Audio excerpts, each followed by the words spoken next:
Þú fæði 3-0 niðurstaða, hver bara svona fyrstu viðbrögð? Bara ánægður með sigurinn og ánægður að halda markinu hreinu. Svona virkilega fagmannleg frammistaða?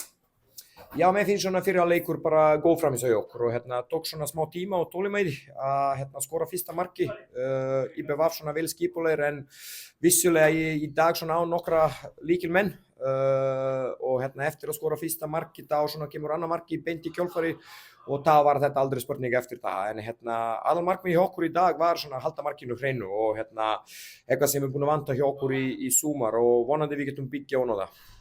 Fannstu svona eins og eftir að þið náðu inn öðru markinu, svona eins og trúin færi svona úr Eyjamönnum og þið náðu svona að komast í cruise control? Já, ég veit ekki var farin trúi hjá þeim sko, en við náum bara algjörlega topp kontroll á leiknum. Fengum ekki skyndisókn í okkur sem er gríðarlega mikilvægt að geta spila móti IBVF. Þetta er svona þeirra mesta styrkleiki og setna leikur þá í rauninni bara notum reynsluna okkar til að loka leikin og sækja þessi þrjú stig. Bara hversu bara sterkt er það að ná síðan að halda hreinu inn í kvöld?